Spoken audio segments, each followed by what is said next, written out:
So this video kind of builds on the field report from the day before because it is an extension of the free tour that I talked about, right?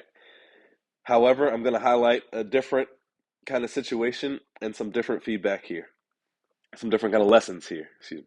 So one of the kind of interesting interactions this next day was it's a group of us going out and kind of meeting people, talking to them during the day, right?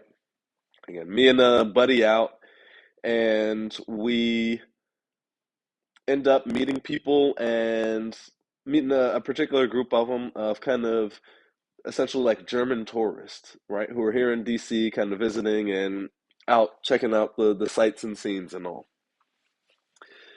We, begin a conversation with them, and my buddy starts kind of getting into it. He's um, a bit familiar with the German culture, so he starts to hit it off pretty well with them. And one thing that he does well is that as the conversation begins, he takes on kind of a big share of the conversational burden, right? Oftentimes, when you're going out meeting people that you don't know, it's kind of like, why is this person talking to me and what do they want? That can be the feeling that other people may have. And so it may be unreasonable to go up to someone that you don't know who doesn't know what you want from them and expect them to carry a conversation, right? I think a better approach is to know or to expect that when you're going in talking to someone new, that in the beginning, in the first part, you will have to carry the bulk of the conversation as this person gets an opportunity to see you convey your personality through your conversations with them, through how you're presenting yourself, right? So he does that quite well, right? Starts into it, gets talking, is engaging, good eye contact, those sorts of things.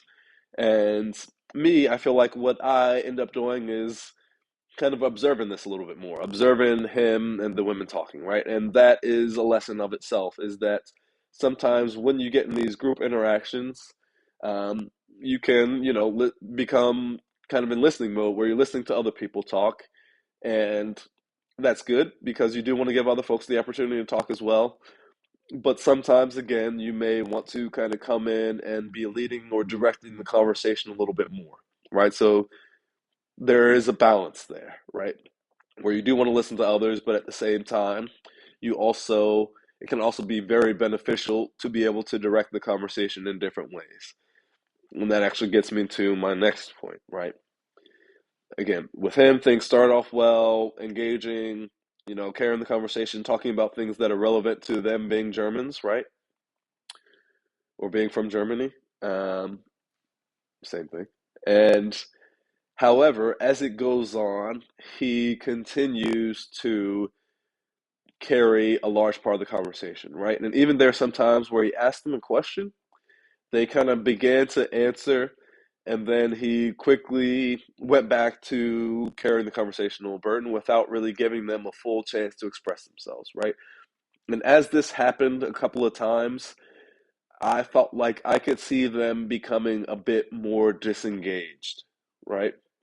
Where it kind of felt like, okay, we, it went from who is this random person coming up and talking to me to, okay, this is an interesting person. Let's engage in the conversation to then, oh, we're actually not having the opportunity to engage in the conversation. It's just more of this person talking at me or at us. And when it got to that last point, I feel like I could definitely see a decline in their interest and engagement, and that ended up playing out to be the case, right? And so go in kind of expecting you have to carry the conversational burden, but also recognize that when you're doing things well, there'll become a point where people are not weirded out by you being there, right? Where they're okay with engaging in a conversation with you, right? And at that point, you have to dial it back a little bit to get them to invest and engage in the conversation, or else it becomes a monologue and that isn't as fun for them, right? Now, there are still things you can do in terms of storytelling and et cetera to be more engaging as you're speaking, but in general, you do want to dial it back, give the other person an opportunity to invest in the interaction as well, right? Give them a chance to express themselves, to be heard as well. And so that is the big lesson here. Keep going out there, keep working on it. It's something that comes with calibration and time, and meeting different people, everyone will be in different places. So there's no kind of guarantee that one thing will always work or always be successful or that an interaction will always go a certain way. It is just one of those things where the more you do it, the better you get, and it will just take kind of time and effort. So keep your head up, keep getting out there in the field, and I'm rooting for you.